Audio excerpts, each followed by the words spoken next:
Bonjour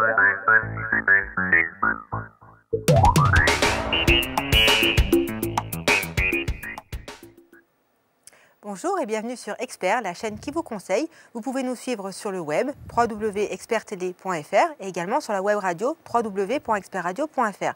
Vous pouvez nous suivre également sur les tablettes, iPhone et mobile. Avec nous aujourd'hui, Monsieur Michel Réby, notre spécialiste en immobilier. Bonjour. Monsieur, bonjour. Quel est le sujet que vous avez décidé d'aborder avec nous aujourd'hui? Eh bien, la copropriété et le syndic de copropriété, puisque cela va ensemble. Très bien. Je vous laisse nous expliquer un petit peu ce qu'est une copropriété. Bien sûr. Une copropriété, c'est un ensemble de propriétaires qui détiennent un certain nombre de parts dans un ensemble immobilier.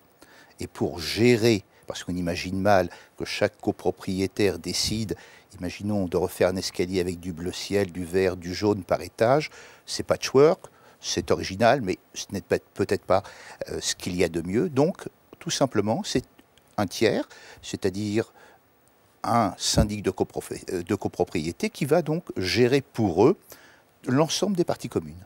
Très bien. Est-ce qu'il est un petit peu un arbitre ou est-ce qu'au contraire, il va tenir compte de chaque avis et essayer d'en sortir une majorité?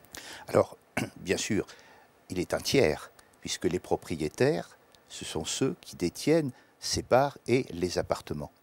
Donc la priorité, c'est de savoir quels sont les souhaits et la volonté des copropriétaires, d'où une assemblée générale annuelle où l'on vote des travaux, on approuve des comptes, la vie de la copropriété est gérée réellement par les copropriétaires à ce moment-là. Et en dehors de cela, il y a un conseil syndical qui, lui, va gérer durant l'année au nom des copropriétaires, parce qu'imaginez qu'il y ait 300 ou 400 appartements, s'il y a 300 ou 400 coups de fil par jour ou par semaine chez le syndic, parce qu'il y a une fuite d'eau ou quelque chose de genre, c'est ingérable. Donc, le conseil syndical représente les copropriétaires, c'est lui qui fait le lien entre la copropriété et le syndic de copropriété. C'est un mandataire qui gère au nom donc, de cette copropriété l'ensemble des parties communes, je dis bien des parties communes, de cette résidence, de cet immeuble, de cet ensemble immobilier. Très bien. Donc, est-ce qu'on peut essayer de donner une définition pour nos téléspectateurs qui nous demandent, qui sont par exemple des primo-accédants, qui vont acheter leur premier appartement, une définition très précise d'un syndic? Qu'est-ce que c'est? Est-ce qu'il est obligatoire? Comment faire? Alors, le syndic est obligatoire. Alors, il y a deux sortes de syndics. Il y a le syndic professionnel, ce que je suis, et il y a le syndic bénévole. C'est-à-dire que ça peut être un des copropriétaires. Ça s'adresse souvent aux toutes petites copropriétés où il y a 4, 5 appartements. Il y a parfois un propriétaire qui est retraité et qui gère au nom de cette copropriété l'ensemble des charges et des dépenses.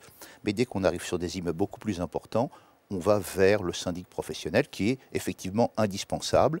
C'est lui qui va payer les factures d'eau, les factures d'électricité, je redis bien des parties communes, tout ce qui concerne le chauffage, le bon fonctionnement de l'immeuble, afin que, quand les copropriétés vont rentrer chez eux, eh bien, l'eau coulera au robinet, ils auront chaud, l'assurance de l'immeuble sera payée.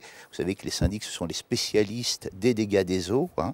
C'est courant dans les immeubles, donc là aussi une assurance afin de sécuriser un petit peu tout cela pour le bon fonctionnement, les digicodes, les portes de parking, tout ce qui est la vie courante de l'immeuble, et bien sûr le jardin, s'il en existe un. J'ai une autre question qui est un petit peu liée à tout ça. Quels sont les droits et obligations que nous avons, nous, en tant que propriétaires, vis-à-vis de notre syndic de copropriété? Alors, les obligations.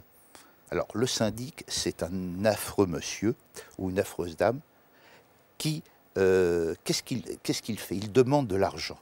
Donc, dès qu'on demande de l'argent, c'est vrai qu'on ne fait pas plaisir aux gens. Mais c'est au moyen de ces fonds, c'est quand il va appeler ces fonds, qu'il va donc payer les factures. L'obligation pour lui, c'est de gérer. Donc, effectivement, c'est obligatoire qu'il existe un gestionnaire pour le bon fonctionnement de l'immeuble. De l'autre côté, les copropriétaires, quelles sont leurs obligations? Eh bien, c'est une obligation de payer ses charges, d'avoir un bon comportement dans l'immeuble. Effectivement, on ne peut pas faire la fête tous les jours jusqu'à 4 heures du matin, on ne peut pas jouer de la trompette aussi à longueur de journée, etc., afin de permettre à l'ensemble de la vie de cette copropriété qu'elle se passe d'une façon agréable. Très bien. Donc pour nos téléspectateurs qui nous regardent, est-ce qu'il y a un endroit, un document que l'on peut consulter qui précise justement par écrit ses droits et obligations? Alors, il y a toutes sortes de lois, la loi de 65, la loi de 67, la loi SRU, mais bon, je pense que c'est un petit peu compliqué. Il existe des revues, un petit peu comme 60 millions de consommateurs, qui sortent au moins une fois par an. En gros, la vie de la copropriété, qu'est-ce que le syndic, qu'est-ce que le copropriétaire, quelles sont ses obligations, quels sont ses droits. Et on retrouve un petit peu tout cela facilement. Donc les règles sont un petit peu les mêmes partout. Oui, absolument. Très bien, d'accord. Et peut-être une dernière question de téléspectateurs un petit peu plus compliquée, mais est-ce qu'on peut engager une procédure contre un syndic? Bien sûr, bien sûr. Quelle est-elle Le syndic a des obligations vis-à-vis des copropriétaires. Il doit respecter les décisions d'assemblée. Il doit faire que cet immeuble, l'ensemble de la vie de l'immeuble fonctionne bien.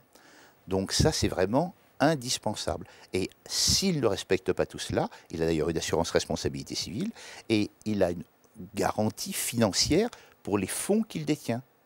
D'accord. La procédure sera collective ou elle peut être individuelle? Alors, l'une ou l'autre. D'accord. Si vous subissez un préjudice, effectivement, vous pouvez engager une procédure personnelle. Si c'est collectif, parce que, imaginons que l'immeuble a brûlé et qu'il n'y a pas d'assurance. Vous imaginez, c'est une histoire de fou. Donc, effectivement, il en est de la responsabilité civile du syndic. Et c'est le syndicat des copropriétaires qui engagera cette action. Très bien. Bah, écoutez, Monsieur Michel Réby, donc je rappelle que vous êtes administrateur de biens. Je vous remercie pour toutes ces explications sur le syndic de copropriété. Restez avec nous tout de suite, un nouvel expert. Merci.